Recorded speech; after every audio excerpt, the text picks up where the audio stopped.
शालिग्राम भगवान कैसे प्रकट हुए ये कथा भी लगभग सबको पता ही होगी, लेकिन दोहरा देते हैं। जलंधर नाम का एक राक्षस था।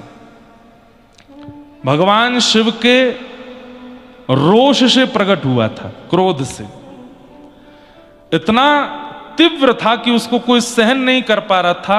तब समुद्र नारायण भगवान ने उसको स्वीकार किया, अपने अंदर समाविष्ट किया, और कालांतर में वो समुद्र से प्रकट हुआ, इसलिए वो समुद्र का पुत्र माना गया, जलंधर। लक्ष्मी जी उसकी बहन हुई, भगवान से लक्ष्मी जी का विवाह हुआ, इसलिए जलंधर भगवान का इनडायरेक्ट वे में साला भी लगता था। लेकिन भगवान पहले ही कह चुके हैं, शिव द्रोही मम दास कहावा, सो नर सपने हूं मोह न पावा। बहुत ध्यान से सुनते रहिएगा, एक एक प्रसंग, एक एक भाव। लक्ष्मी जी का भाई है, भगवान का साला है, समुद्र का पुत्र है, स्वयं महादेव के ही मस्तिष्क से प्रकट हुआ है, रोष से प्रकट हुआ है। लेकिन उसके मन में इच्छा प्रकट हो गई पार्वती जी के पातिव्रत को नष्ट करने की, और उसके लिए उसने शिव रूप धारण किया। लोग बाग भगवान पर प्रश्न उठाते हैं कि भगवान ने वृंदा के पातिव्रत धर्म को क्यों नष्ट किया। उससे पूर्व की कथा सुनना जरूरी है, क्योंकि जलंधर ने जो किया था वो पाप नहीं, वो महापाप की श्रेणी में आता है। महादेव का रूप धारण करके पार्वती जी का पातिव्रत नष्ट करने के लिए चला था। पार्वती जी कौन है? अगर महादेव से जलंधर प्रादुर्भाव हुआ तो महादेव उसके पिता हैं और पार्वती उसकी मैया है। अपनी ही मां के प्रति ऐसी भावना रख के चला है, तो पहले तो पार्वती जी का पातिव्रत नष्ट करने चला, ये महापाप। उसके बाद वह स्त्री भी कोई और नहीं है, उन्हीं की स्वयं की मैया है, जलंधर की मां लगती हैं पार्वती। महा महा महा महा महापाप की श्रेणी में जलंधर पहुंच गया है। महादेव का रूप धारण करके पार्वती जी के सन्मुख गया, लेकिन पार्वती जी का सौंदर्य देख ही नहीं पाया। इतनी सुंदर पार्वती जी, वहीं मूर्छित होकर गिर पड़ा। पार्वती जी समझ गई महादेव तो नहीं है ये, मेरा सौंदर्य सब नहीं सह सकते, पर महादेव तो देवादिदेव हैं, उन पर किसी की सुंदरता का प्रभाव नहीं होता, ये कोई और ही है। मूर्छित होते ही अपने असली रूप में आया जलंधर। देवताओं ने सोच लिया कि इसने बहुत बड़ा अपराध किया है, इसको दंड मिलना चाहिए। लेकिन तभी जलंधर के जीवन में आई वृंदा, जिनका पातिव्रत ऐसा था कि कोई भी देवता जलंधर का बालमाका नहीं कर पा रहा था। जलंधर महापापी, जलंधर अपने जीवन में बहुत कुछ पाप कर चुका है, लेकिन पत्नी के पातिव्रत के कवच से बच रहा था।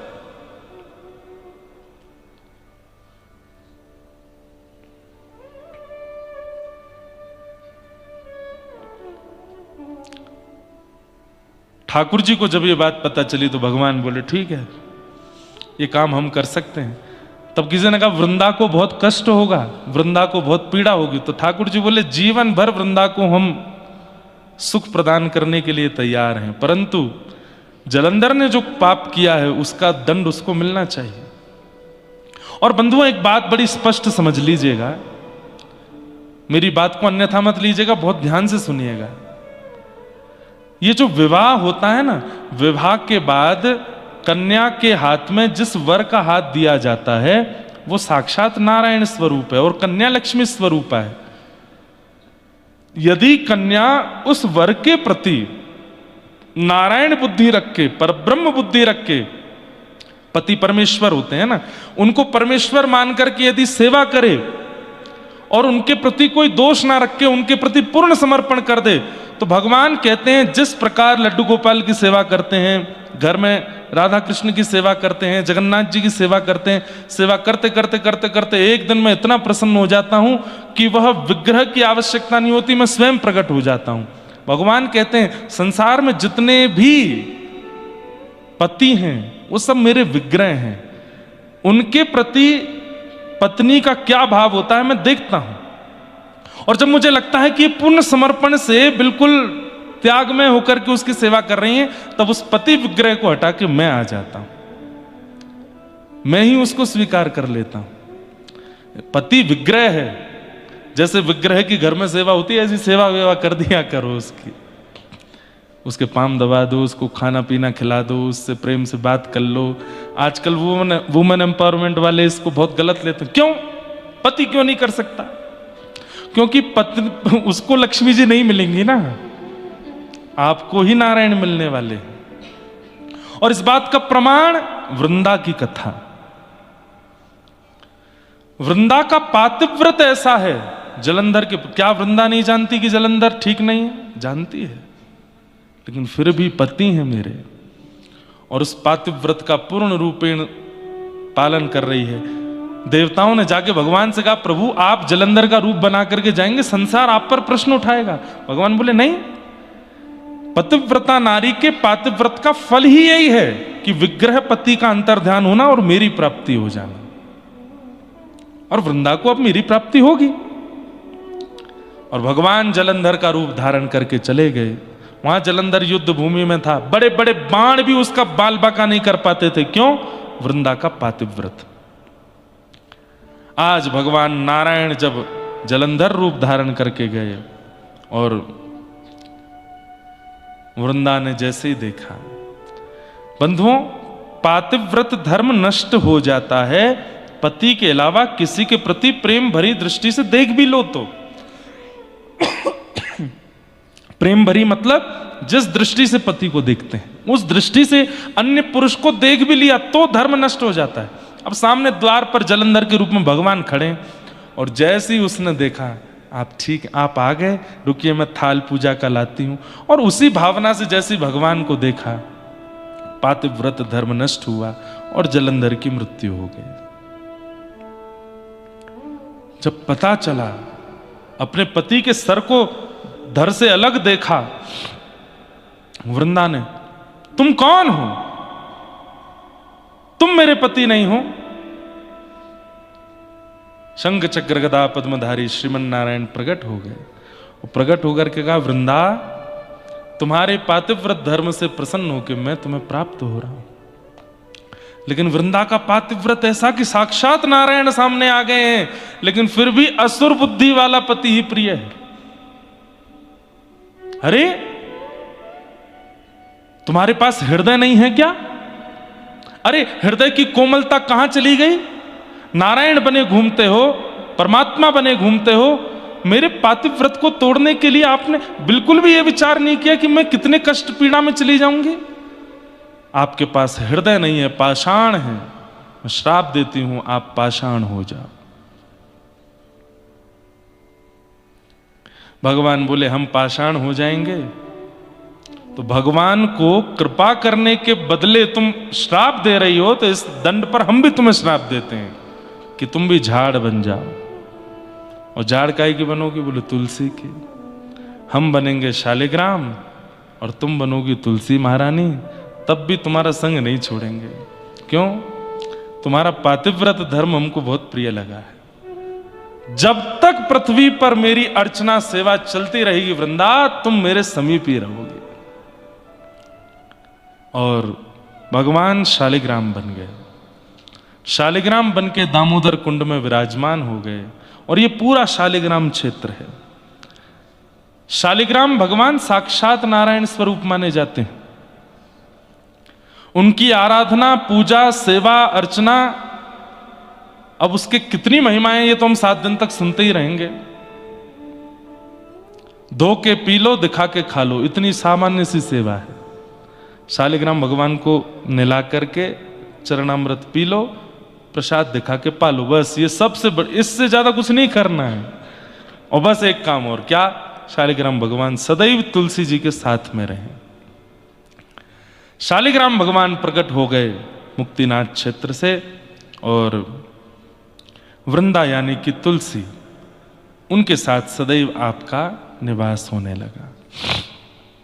इस प्रकार भगवान शालिग्राम रूप में प्रतिष्ठित हुए। शालिग्राम रूप में विराजमान हुए।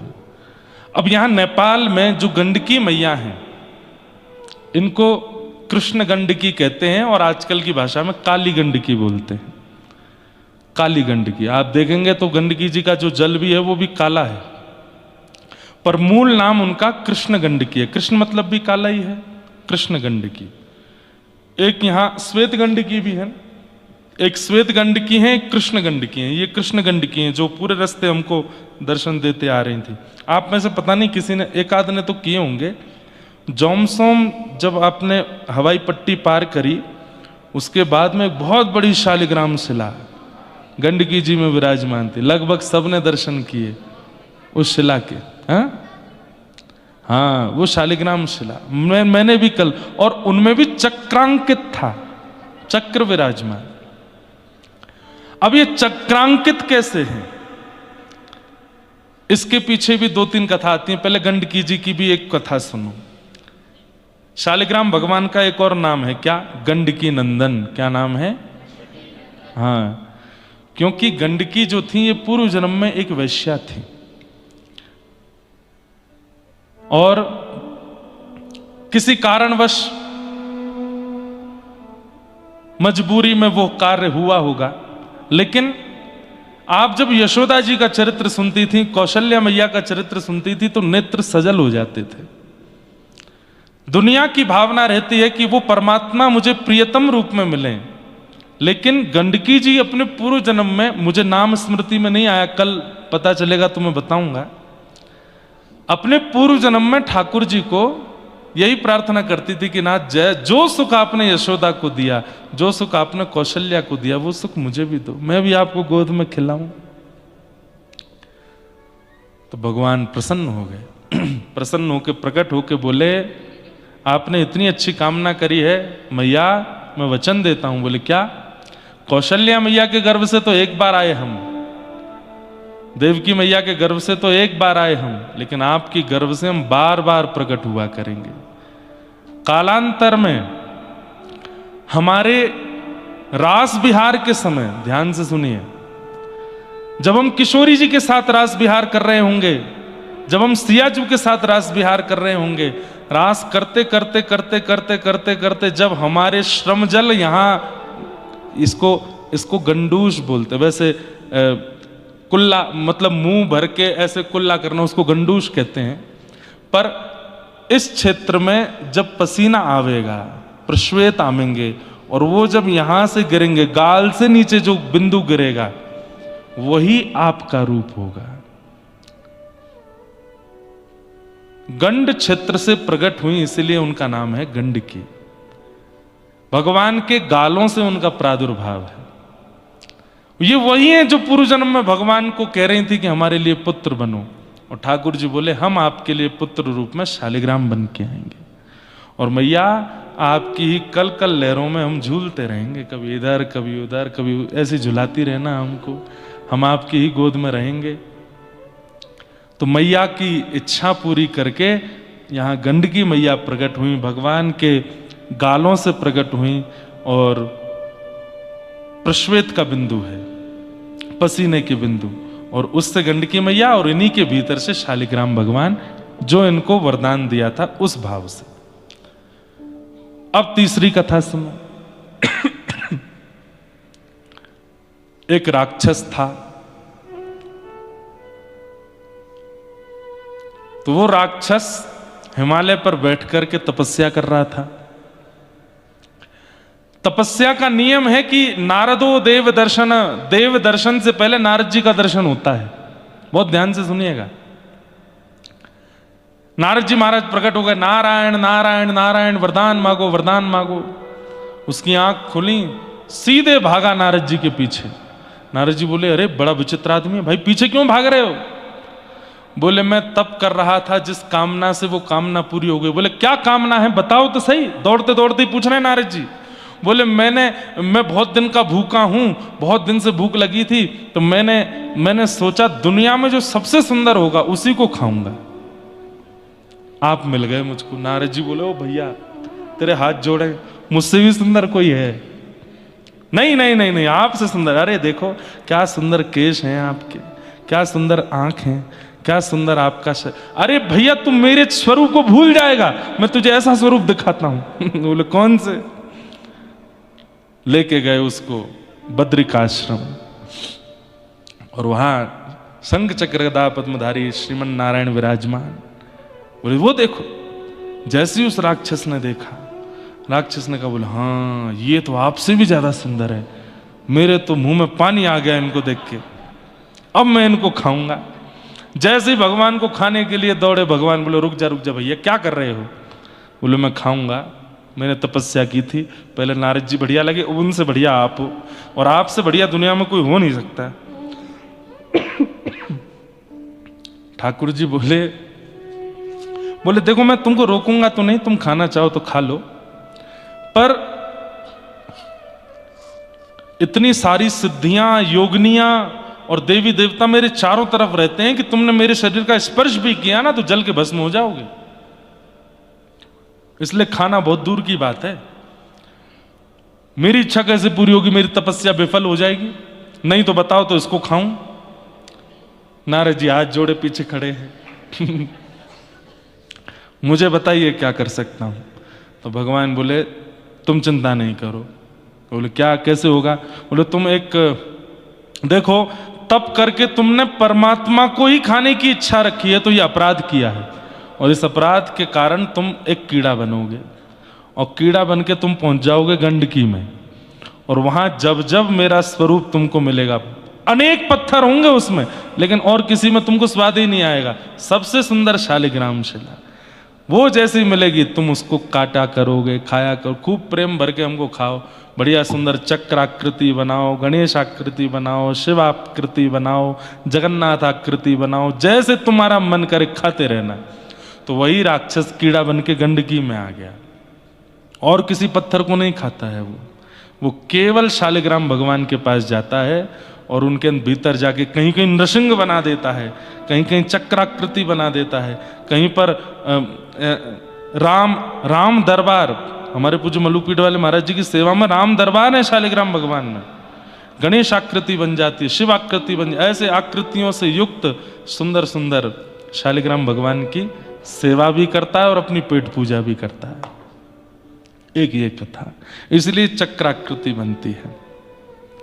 और एक बड़ी अद्भुत कथा, यहां नेपाल में एक स्थान है त्रिवेणी घाट, वहां त्रिवेणी घाट को कहते हैं कि यहां पर गजेंद्र त्रिवेणी धाम, वहां पर घाट और धाम एक ही बात नहीं हुए? अच्छा, तो वहां पर गंडकी मैया है ना, हाँ, तो नदी के तट पे तो घाट ही हो जाता है। तो त्रिवेणी धाम में किसी कल्प में गजेंद्र मोक्ष की लीला हुई थी, और कहते हैं कि जैसे ही वहां पर श्रीमन नारायण भगवान प्रकट हुए, और गजेंद्र मोक्ष की कथा आपने सबने सुनी है, नहीं सुनी होगी तो हम थोड़ी थोड़ी सुनाएंगे। गजेंद्र का उद्धार करने के लिए जब भगवान ने सुदर्शन चक्र को छोड़ा है, तो यहीं त्रिवेणी धाम पर उस सुदर्शन ने गजेंद्र के पैर को मुख में लिए बैठे ग्राहक के मुख को विदर्ण किया, और इतने क्रोध में आ गए सुदर्शन जी कि भगवान के भक्त को इतना क्रोध दिया, उनका वेग शांत नहीं हुआ, और पूरी गंडकी चलते चलते चलते वो दामोदर कुंड तक चलते रहे।